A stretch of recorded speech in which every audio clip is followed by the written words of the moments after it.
Hey everyone, and welcome to a deep dive all about strategy and innovation. If you're here with us, you're probably ready to cut through the noise and really get down to what makes companies succeed over the long haul. Yeah, and that's what we're going to do. We're going to unpack what a winning strategy looks like and how companies can cultivate that, elusive, innovative edge. And maybe even more importantly, how to get those great ideas off the whiteboard and into the real world. Right, from that initial spark to actual results. We've got a great mix of sources today, some classics of business thinking, and some stories of companies that have really, shaken things up. I think we're going to see some patterns emerge too. Like even though these sources come from different places, Oh yeah, different industries, even different eras, they all seem to be circling around some core themes when it comes to strategy and innovation. Well, let's kick things off with a little trip back in time to the American auto industry. Remember General Motors in the 80s and 90s? Oh, yeah, how could we forget? They were constantly adding new features to their cars, launching new models. They seemed laser focused on the customer, but their market share, It was all over the place. yeah, as the Three Tensions points out, it was like a car on a bumpy road. So it sounds like they were trying to do a lot of things right. I mean, what went wrong? Well, they fell into a trap that I think a lot of companies fall into. They mistook customer focus for delivering actual customer benefit. It's not enough just to listen to your customers. Not at all. You have to turn that feedback into something that creates genuine value. And sustainable earning. Right. Think of sustainable earnings as the lifeblood of a business. It's not about those short-term wins. It's got to be, consistent. Exactly. You need a business model that can really churn out profits year after year. And that comes from delivering value that customers are actually willing to pay for. It's like a restaurant with the trendiest ingredients, but the food just doesn't taste good. And no one's coming back for seconds. No one.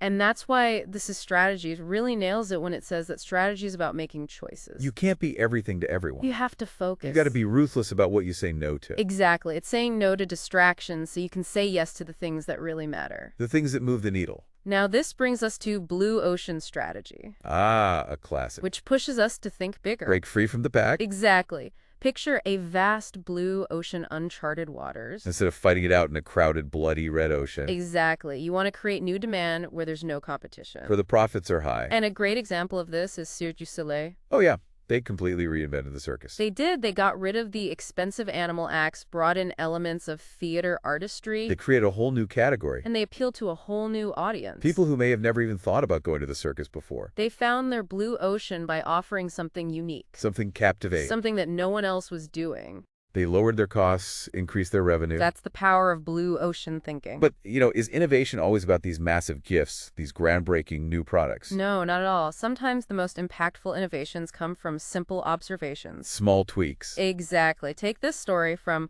On Innovation and Disruption Off. Okay, listen. An Expedia employee noticed that customers were booking flights, hotels, and rental cars separately. Seems obvious now. It does, but back then, so this employee thought, why not offer a bundled package at a discount? A no-brainer. It seems that way now. But I bet getting that implemented wasn't so easy. Actually, it was. They pitched the idea directly to the president of Expedia, Wow. and the company went for it. The result, Expedia sales doubled in just 2 quarters, Wow. and they became the top dog in the online travel market. From one simple idea. And that's why it's so important to have a culture where people feel empowered to speak up. No matter where they are in the organization. Exactly. You never know where that next game-changing insight will come from. It's not enough to just have a few brilliant minds at the top. You need everyone thinking creatively. You need everyone contributing their ideas. Like a garden. You got to nurture the soil if you want those seeds and innovation to sprout. And the Circle of Innovation has a great analogy for this. They say the best predictor of a positive surgical outcome is the number of surgeries performed by the physician.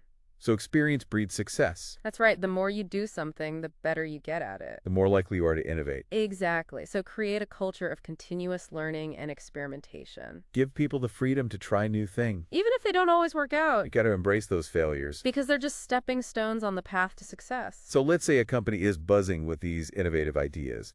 How do they bridge the gap between that excitement on paper and real-world results? It's one thing to talk the talk, but how do you walk the walk? That's where execution comes in. And that's where things can fall apart. Yeah, let's look at Jack Welch's leadership at General Electric in the early 90s, as described in the cycle of leadership. Now, wasn't Jack Welch initially skeptical of quality programs? Yeah, surprisingly he was. That's not the image of Jack Welch that comes to mind. I know, right? But he saw how passionate his leaders were about Six Sigma. This quality initiative? Yes, and he was swayed. So GE went all in. They poured resources and trained thousands of employees as black belts. And the results spoke for themselves. Billions in returns for GE. And it wasn't just about the money. Six Sigma became a part of GE's DNA, It created a shared language. a commitment to continuous improvement. This is a great example of the power of leadership. It's not enough to have a strategy on a piece of paper, You need passionate leaders, a culture that supports innovation, and the commitment to actually get things done. to make things happen. And the leadership engine goes even deeper into this idea. It argues that leadership is about creating an environment where people are motivated, Energized, dedicated to a shared vision. inspired to reach their full potential, But how do you make sure that all that energy is focused on the right things? on delivering value to the customer. That's where creating a customer-centered culture comes in. Ooh, another good one. This book makes a really interesting point. Okay, tell me more. It says that quality starts with timeliness. So it's not just about doing things right. It's about delivering value faster, So streamlining those processes, cutting through the red tape. focusing on what truly matters to the customer. Time is money after all. And speaking of time, we're just about out of it for this part of our deep dive. But don't worry, we'll be back soon to continue our exploration. We'll pick up right where we left off. And uncover even more insights from these fascinating sources, So stay tuned for part 2. where we'll dive even deeper into the world of strategy and innovation. See you soon. Welcome back. Glad to be continuing this conversation about strategy and innovation with you. I'm ready to dive back in. Last time we were talking about how important it is for companies to build a culture where people feel empowered, to share their ideas and learn from their mistakes. Yeah, and as I was prepping for this deep dive, I was struck by how many of these sources, even though they're from different backgrounds, Different industries. yeah, different eras even, they all seem to be saying the same things about strategy and innovation. So what are some of those common threads you're seeing? Well, one of the big ones is this focus on the human element. It's a good reminder that we're not just talking about, numbers and spreadsheets here. Right, it's about people. It's people who come up with the ideas, who execute them, who benefit from them. And this really comes through in a source that you might not expect. Okay, I'm intrigued. Leadership Secrets from the Bible. Now, that's not a book you usually see in a business bookshelf. You wouldn't think so, but it's actually got some really insightful stuff about leadership. So what kind of leadership secrets can we learn from a Bible?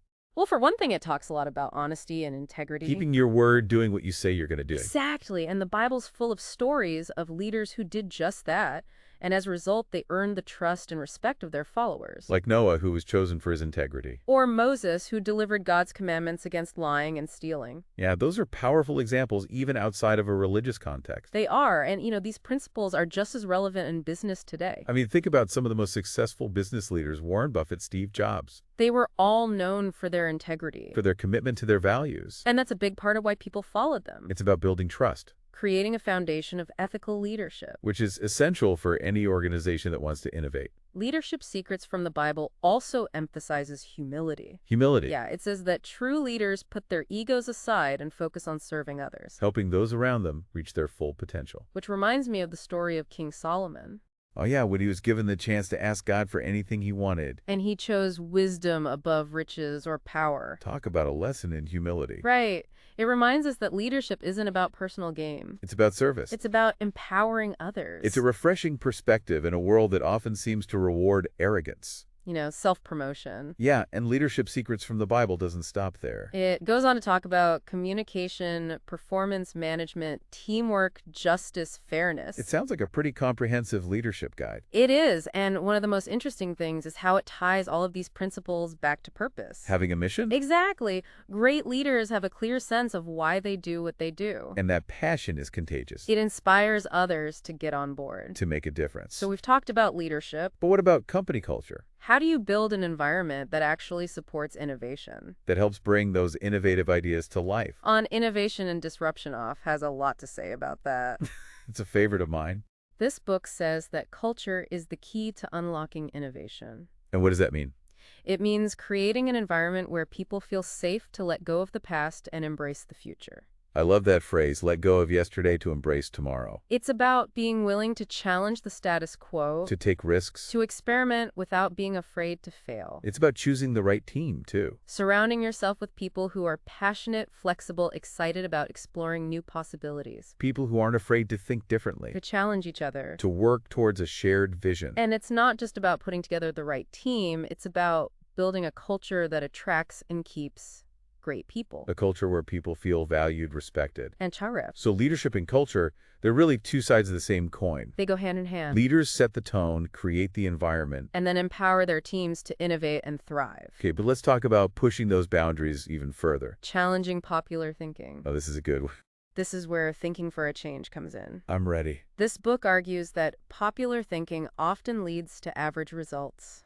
Makes sense if everyone's thinking the same way. You're not going to get anything groundbreaking. So if you want to achieve something extraordinary, You have to be willing to think differently, to question to assumption, embrace ideas that might seem unpopular at first. to go against the grain, Trust your instincts. pursue those ideas that others might dismiss. You know, so many of the greatest innovations throughout history were initially met with resistance. Like the telephone, The airplane, the personal computer, all those things were once considered crazy, foolish even. and now we can't imagine life without them. So if you have an idea that seems a little out there, Go wild. don't dismiss it too quickly. It could be the next big thing. Right, so don't let the fear of being different hold you back. Don't let the pressure to conform stifle your creativity. But there's another challenge that a lot of companies face. What's that? Bridging the gap between innovation and execution. Coming up with great ideas is one thing. Putting them into practice is a whole other ballgame. So how do you take that innovative strategy from paper to reality? Well, this strategy offers a really helpful perspective. I'm listening. It says that strategy isn't just about planning, It's about making choices. about where you focus your attention,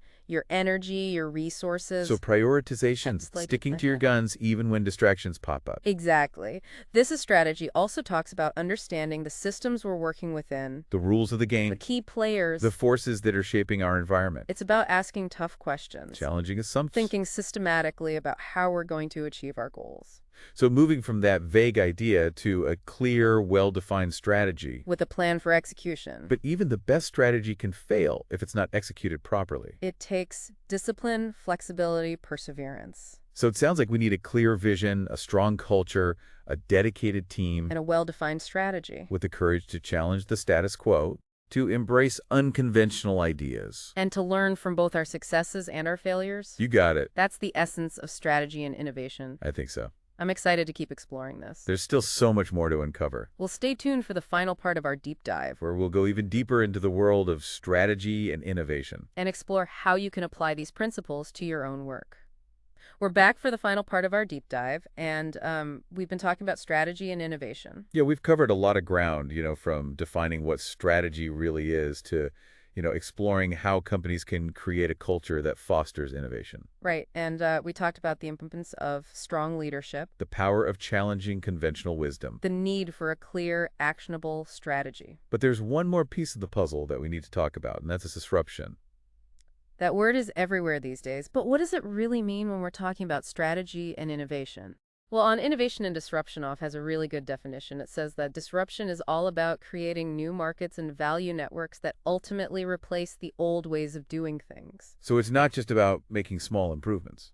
Or releasing slightly better versions of what you already have. It's about shaking things up in a big way. Yeah, it's about changing the game completely. Creating something so new and different that it makes the old way of doing things obsolete. I think companies like Uber and Airbnb are great examples of this. They didn't just create better taxis or hotels. They created entirely new categories. And disrupted entire industries in the process. And on Innovation and Disruption Off gives us a framework for understanding how these disruptions happen. And how companies could either become disruptors themselves. Or at least avoid being disrupted by someone else. So how can companies navigate this constantly changing landscape? How can they either become disruptors or at least avoid being disrupted? Well, one of the first things to recognize is that disruption often comes from unexpected places. It's rarely the big established players who shape things up. It's usually the small, nimble companies, the startups. The ones with a fresh perspective and nothing to lose. The ones who are willing to take risks and challenge the norms. So it's about being open to new ideas no matter where they come from. And building a culture that embraces experimentation. And risk-taking. And it also means being willing to fail fast and learn from those failures. Remember what we were saying earlier about building a culture that celebrates both successes and failures? As opportunities for growth. Right? A company that's constantly experimenting is much more likely to stumble upon those disruptive innovations. Why Smart Executives Fail talks a lot about the dangers of complacency. Even successful companies can fail if they become too comfortable. If they don't see the changes happening around them, It's like they get stuck in a time warp, clinging to what worked in the past, missing the signals that the world is changing, they fall into the trap of what this book calls yesterday's answer, failing to adapt. failing to innovate. And eventually they get overtaken by companies that are more in tune with what customers want. It's a good reminder that no company is immune to disruption. No matter how successful they are. Why Smart Executives Fail identifies a few common patterns of behavior that lead to failure. One is overestimating their own abilities and underestimating their competitors. That sounds dangerous. It can be another mistake is failing to act on important information. So either they miss the warning signs altogether, Or even worse, they see the signs, but they choose to ignore them. because they're too invested in maintaining the status quo. So it's really important to stay vigilant To be aware of what's happening in the world around you. and to be willing to change course when you need to. And you need to make sure that the people who need to know have access to that information. You need open lines of communication. A culture where people feel comfortable speaking up when they see a problem. Or an opportunity. And you need to learn from your mistakes, both big and small. Remember, failure is not the opposite of success. It's part of the process. The companies that embrace this mindset are the ones that are going to succeed in the long run. So we've talked about a lot in this deep dive. We've defined strategy, Explored the power of innovation. talked about how to navigate disruption. It's been a great conversation. It has. I feel like I have a much better understanding of what it means to be strategic and innovative. To lead with purpose. And as we wrap up here, I think it's important to remember that the question isn't just what is strategy and innovation. The question is, what does this all mean for me? How can I use these ideas in my own work? In my own career. In my own life, even. It's about taking these concepts and making them relevant to our own unique situations. Here's a final thought from This is Strategy to leave you with. What change do I seek to make? It's a great question to ask ourselves. It challenges us to think about our own goals and the impact we want to have on the world. It encourages us to be active participants in shaping our own future. Well, this has been a fantastic conversation. Thank you for joining us for this deep dive into strategy and innovation, We hope you're feeling inspired to embrace the challenges ahead. and to use these principles to achieve your own success. We'll be back soon with another deep dive into the ideas that shape our world. Until then, keep learning, keep growing, and keep innovating.